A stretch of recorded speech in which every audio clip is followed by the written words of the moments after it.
Face à elle, votre rendez-vous politique, présenté par Labib et Dawidi, co-animé par Pierre Cardot et Annette Pelvast.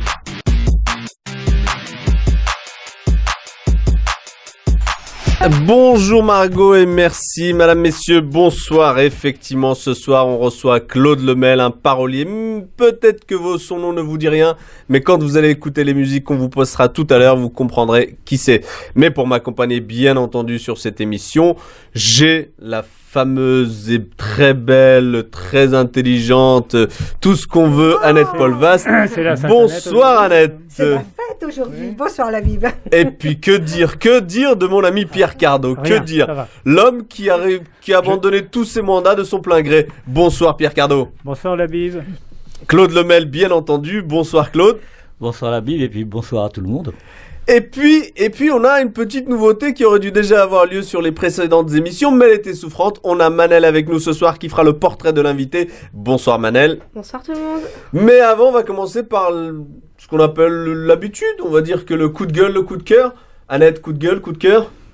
Alors, coup de gueule et coup de tristesse, c'est quand l'intolérance jointe à l'imbécilité génère la violence. On enrôle les enfants de force, on viole les femmes, on tue les hommes et on détruit des sites historiques irremplaçables. Je pense au Mali. Ça, c'est mon coup de tristesse. Pour mon coup de cœur, c'est toujours le Mali.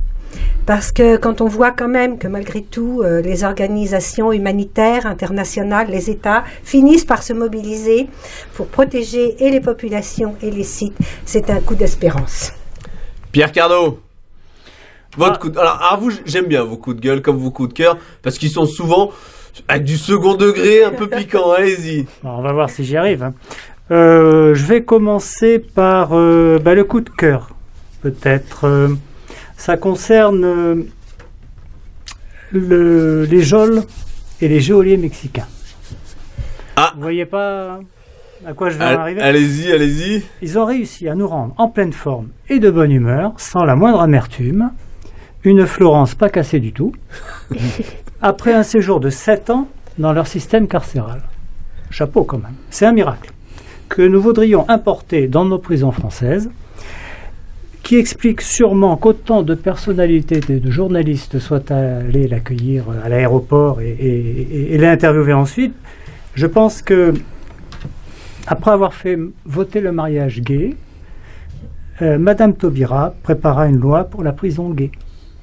Voilà. Ça, c'était le coup de gueule, j'espère. Ah oui, pardon. Il y a des mariages qui sont des prisons, déjà. Ça, j'y ai pas pensé, ça. Bon. Pierre. Le coup de gueule, c'est le déménagement des cadres, de la SNCF, de la gare Montparnasse, des différents endroits où elle est dans Paris, mais autour, en Seine-Saint-Denis. J'ai lu un article dans ce sens dans Capital, je crois. Oui, alors justement, je vais le reprendre, mais je peux confirmer que c'était exact, puisque je l'avais trouvé dans Le Monde la semaine dernière. Il y a eu Le Figaro. À mon avis, il y a une partie qui est vraie, une partie qui est peut-être à la fin. C'est quand même un peu surréaliste, quoi. Ah, pas tant que ça. Donc, les cadres, notamment beaucoup de cadres supérieurs, plusieurs dizaines en tout cas, ont tout fait pour empêcher que ça se passe. Bon. Pourquoi ? Parce qu'en fait, il faut savoir que pour aller là-bas, pour beaucoup d'entre eux, ils vont devoir prendre le RERD, qui est surnommé par certains une grande bétaillère. Bon. Et alors, pour éviter cela, ils ont essayé différents artifices, ça n'a pas marché. Alors, ils ont décidé, je pense que c'est pour aider l'ensemble des voyageurs du RERD, de bénéficier, de leur imagination. Ils vont mettre en place une brigade de police ferroviaire supplémentaire sur la ligne pour y renforcer la sécurité d'abord. On sent là quand même le côté généreux pour tout le monde. Ensuite, ils ont envisagé le passage, et ça va être mis en place, de 4 rames de plus par jour, ce qui devrait permettre de réduire le temps d'attente sur les quais à la gare. Surtout quand il fait froid, c'est quand même des... On devrait tous travailler à la SNCF, au moins ça réglerait certaines choses. Non, il faudrait surtout qu'elles viennent un peu dans toutes les banlieues. Ça permettrait de favoriser toutes les lignes au niveau de la sécurité, du trafic et tout. Ensuite, ils ont envisagé une passerelle qui relierait directement la station Saint-Denis à leur siège social pour éviter sans doute d'être un peu trop mêlés à la foule. Ça a été abandonné, ça. Finalement, je pense qu'ils ont réfléchi.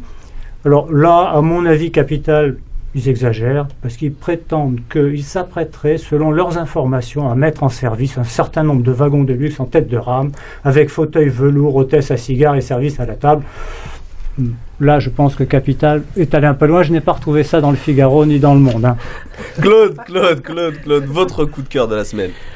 Ah, mon coup de cœur, c'est un bouquin que je viens de terminer, un bouquin d'une amie qui s'appelle Annick Cogent, qui est grand reporter au Monde, et ce bouquin s'appelle Les Proies.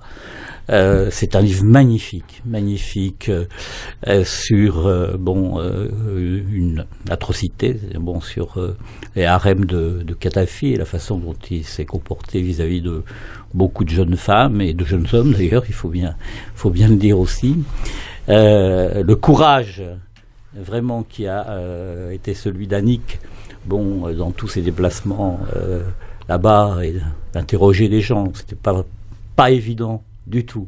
Pour témoigner, moi je trouve ça formidable et je dis chapeau. Voilà. C'est un coup de cœur, mais c'est aussi un coup de chapeau. En tout cas, je sais qu'on va bientôt l'avoir sur nos ondes.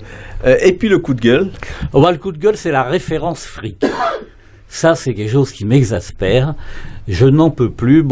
Hier soir à minuit, c'est terminé ce qu'on appelle le mercato en football. Alors c'était machin part à Toulouse pour tant de millions d'euros et machin il part ici et là pour toujours les euros est arrivé. Voilà, c'est moi ça m'exaspère, ça m'horripile, j'en peux plus.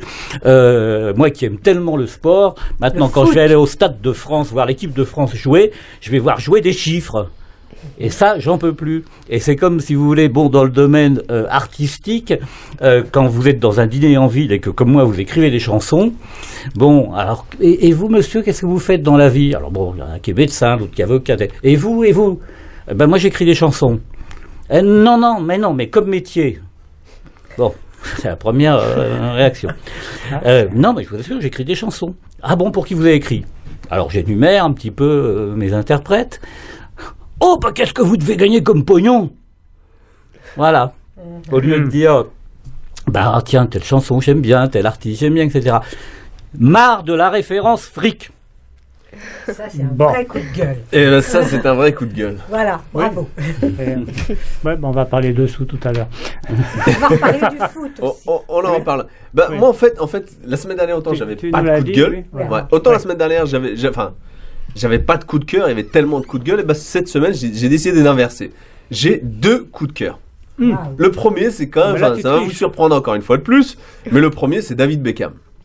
Je trouve que le fait qu'il reverse ses 5 premiers mois de salaire à des associations caricatives parisiennes, on doit lui tirer le chapeau. C'est vachement bien. Aucun joueur ne l'a fait, lui, il l'a fait.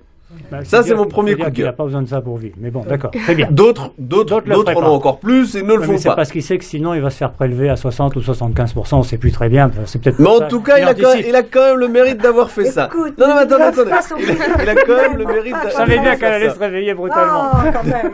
Et puis le second, c'est quand même, on a beaucoup entendu parler de l'affaire Zaya.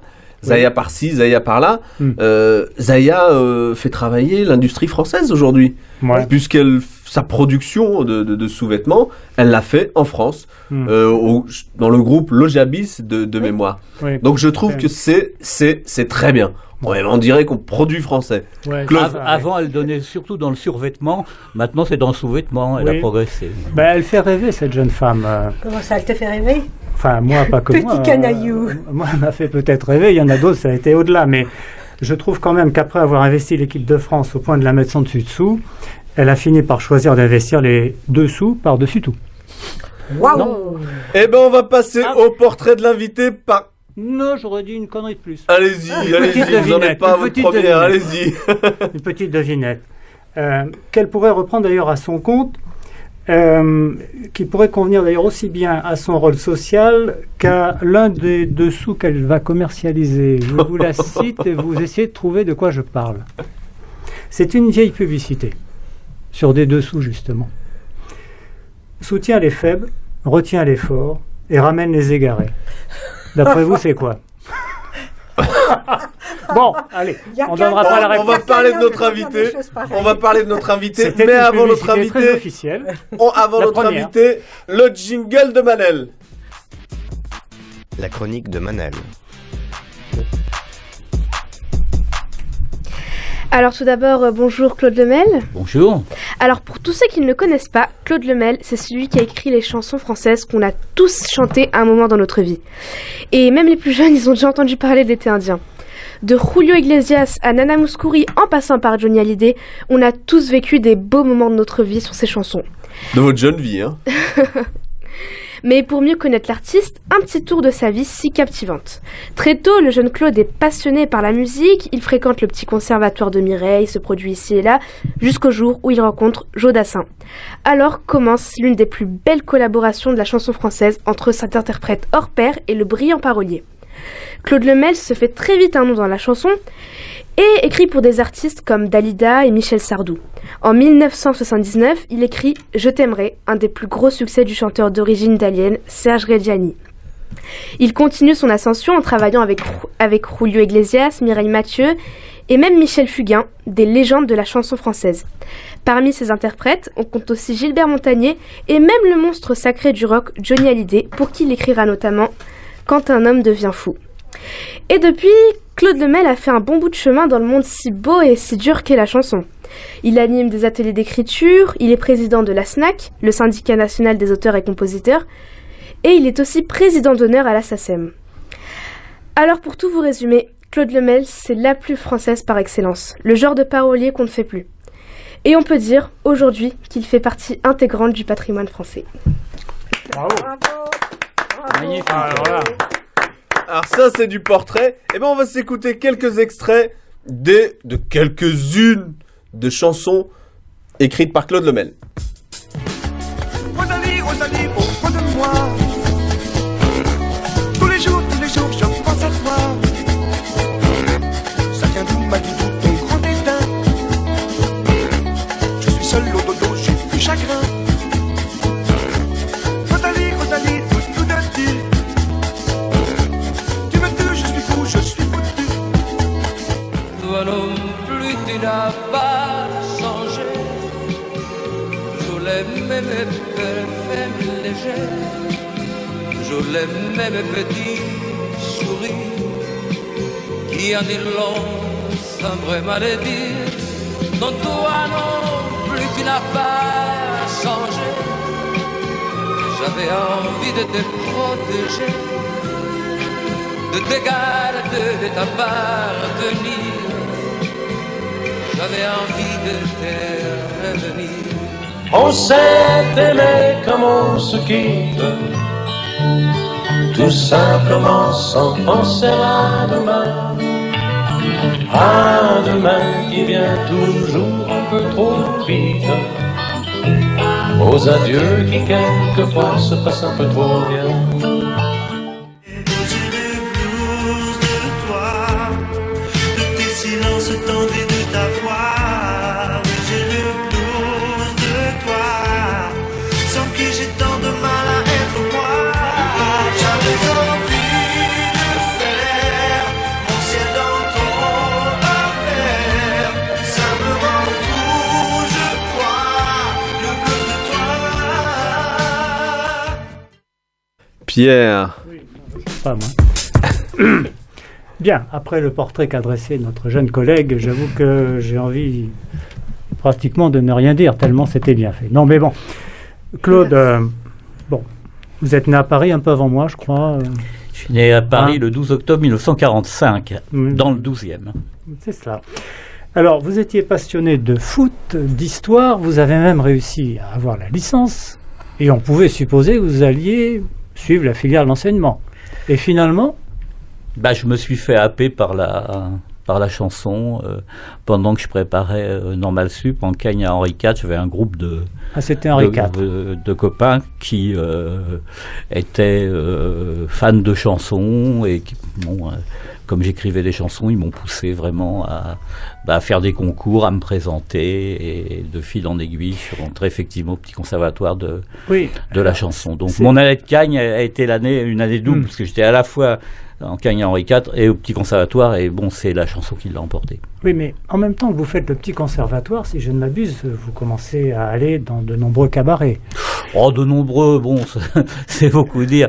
Oui, J'ai fait l'Écluse, et puis le Cheval d'Or surtout, voilà, bon, Mais j'ai cru comprendre que vous étiez quelqu'un d'assez timide. C'est pas un peu surprenant de voir que vous attaquez finalement la musique avec le cabaret? Non, parce que c'est pas. Il y a beaucoup d'artistes qui sont des grands timides dans la vie. Oui.